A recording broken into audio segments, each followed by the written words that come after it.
Hello అండి, అందరికీ నమస్కారం. Welcome to Srinu Satya world. ఎప్పట్లాగే మరో మంచి యూజ్ఫుల్ వీడియోతో మీ ముందుకు వచ్చేసానండి. కార్తీక మాసంలో ఉసిరి దీపానికి ప్రత్యేకమైన స్థానం ఉందండి. అయితే ఈ ఉసిరి దీపం ఎక్కడ వెలిగించాలి, ఎప్పుడు వెలిగించాలి, ఎలా వెలిగించాలి అనే విషయం గురించి క్లియర్గా తెలుసుకుందాం. అలాగే ఈ ఉసిరి దీపంకి చెక్కు తీసి పెట్టాలా, తీయకుండానే పెట్టాలా, ఈ ఉసిరి దీపం పెట్టడం వల్ల కలిగే లాభాల గురించి కూడా ఈ వీడియోలోని తెలుసుకుందాం. వీడియోని ఎక్కడ స్కిప్ చేయకుండా చూసినట్లయితే అన్ని క్లియర్గా అర్థమవుతాయండి. ఎప్పట్లాగే ఓం నమశివాయ అనే నామంతో వీడియోలోకి వెళ్ళిపోదాం. ముందుగా ఈ ఉసిరి దీపానికి పెద్దవి ఉసిరికాయలు తీసుకోవాలండి.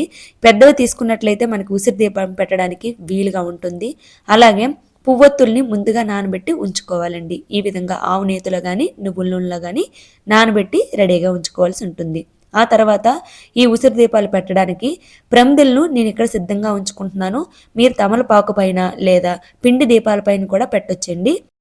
ఉసిరి దీపాలనేవి ఎంత పెద్దగా ఉంటే దీపాలనేవి అంత బాగా వెలుగుతాయండి. ఇక్కడ నేను మంచివి ఒక 3 ఉసిరికాయలు తీసుకున్నాను. నాకు ఈ సైజే అవైలబుల్గా ఉన్నాయి. నేను ఈ సైజు ఉసిరికాయలే తీసుకున్నాను. ఇంతకంటే పెద్దవి మీకు దొరికితే మాత్రము అవే తీసుకోండి. ఎప్పుడు కూడా ఉసిరికాయలు కాడ ఉంటుంది కదండి, కాడ వైపు మాత్రమే పెట్టాలి, కింద వైపు పెట్టకూడదు.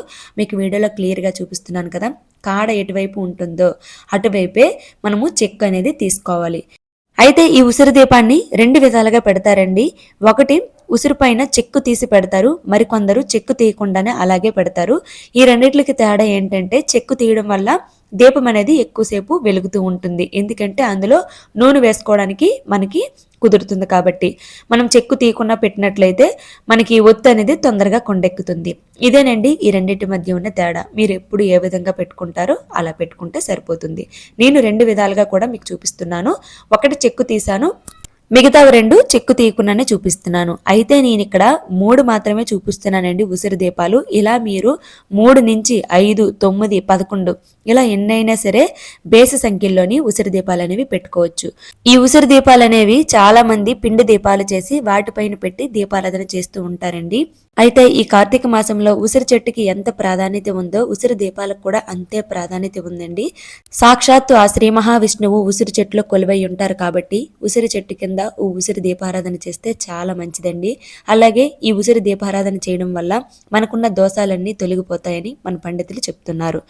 ఇంకొక ముఖ్యమైన విషయం అండి, ఈ ఉసిరి దీపం అంటే లక్ష్మీ అమ్మవారికి ఎంతో ప్రీతికరం అండి. అందుకే కార్తీక మాసంలో ఉసిరి చెట్టు కింద ఈ ఉసిరి దీపాలు వెలిగించామనుకోండి, లక్ష్మీ కటాక్షం మనకి తప్పకుండా లభిస్తుందని పండితులు చెప్తున్నారు.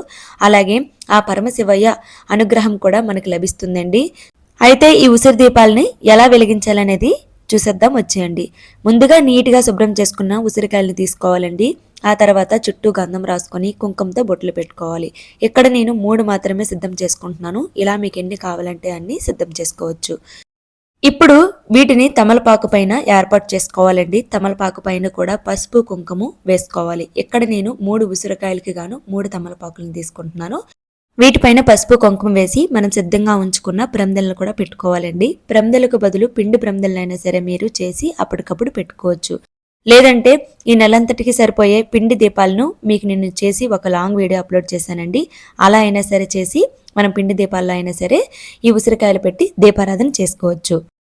ఇప్పుడు దీపాల దగ్గర పువ్వుల్ని పెట్టాలి. ఏ పువ్వులు ఉంటే ఆ పువ్వులండి. అలాగే చెక్కు తీసిన ఉసిరికాయ, చెక్కు తీయకుండా ఉన్న ఉసిరికాయలు కూడా మీకు చూపిస్తున్నాను. అవి కూడా ప్రమిదల పైన మనం పెట్టుకోవాలి. ఇప్పుడు మనము పువ్వొత్తుల్ని ఈ ఉసిరికాయల పైన పెట్టుకోవాలండి. చెక్కు తీసిన ఉసిరికాయ పైన పువ్వొత్తుల్ని వెలిగిస్తాం కదా, అది ఎక్కువసేపు వెలుగుతూ ఉంటుంది. నార్మల్గా అయితే అది తొందరగా కొండెక్కిపోతుందండి. సో మీరు ఇది ఆలోచించుకొని చెక్కు తీసుకొని పెట్టుకోవచ్చు, లేదంటే తీయకుండా అయినా సరే పెట్టుకోవచ్చు. ఇంకొక విషయం ఏంటంటే, పువ్వొత్తు మనం పెట్టుకుంటున్నాం కాబట్టి జారిపోతుందని సందేహం కూడా లేదండి. చక్కగా కూర్చుంటుంది పువ్వొత్తు. పువ్వొత్తు ఒకటి పెట్టాలా 2 పెట్టాలా అనే సందేహం కూడా చాలా మందికి ఉంటుంది.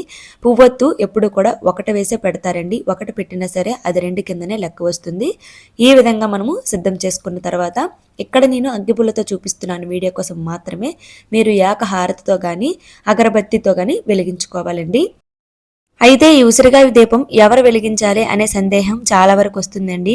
ఆనవాయితీ లేని వాళ్ళు కూడా ఎవరైనా సరే వెలిగించుకోవచ్చండి. ఆడవాళ్ళు, మగవాళ్ళు, చిన్నపిల్లలు, పెద్ద పిల్లలు, ఇది వెలిగించడానికి ఆనవాయితీతో సంబంధమే లేదండి. ఎవరైనా సరే ఆనందంగా వెలిగించుకోవచ్చు. ఆ తర్వాత ఎప్పుడు వెలిగించాలి అనే సందేహం కూడా వస్తుంది కదా. ఈ ఉసిరికాయ దీపం కార్తీక మాసంలో ఎప్పుడైనా సరే వెలిగించుకోవచ్చండి. ప్రతిరోజు కుదరని వాళ్ళు మీ దగ్గర ఎప్పుడుంటే అప్పుడండి ముఖ్యమైన రోజుల్లో అంటే సోమవారాలు, ఏకాదశులు, పౌర్ణమి, పోలిపాడ్యమి ఇలాంటి రోజుల్లో వెలిగిస్తే చాలా మంచిది. ఈ ఉసిరి దీపం శివాలయంలో వెలిగిస్తే చాలా మంచిదండి. కుదరని వాళ్ళు ఇంటి దగ్గర తులసి కోట ఉంటే అక్కడైనా సరే వెలిగించవచ్చు. తులసి కోట కూడా లేకపోతే పూజా మందిరంలో కూడా ఈ ఉసిరి దీపారాధన అనేది చేసుకోవచ్చండి. అయితే ఈ దీపారాధన ఎప్పుడు చేయాలంటే బ్రహ్మ ముహూర్తంలో చేసుకుంటే చాలా మంచిదండి. కుదరని వాళ్ళు సాయంత్రం అయినా సరే చేసుకోవచ్చు. ఇంకా ఈ కార్తీక మాసంలో ఉసిరి దీపారాధన చేయడం వల్ల నవగ్రహ దోషాలన్నీ కూడా తొలగిపోతాయని అంటారండి. కాబట్టి కుదిరిన వాళ్ళు కార్తీక మాసంలో ఉసిరి దీపారాధన చేయడానికి ప్రయత్నించండి. ఆ పరమశివుడు ఆశీస్సులతో పాటు లక్ష్మీ కటాక్షం కూడా లభిస్తుంది.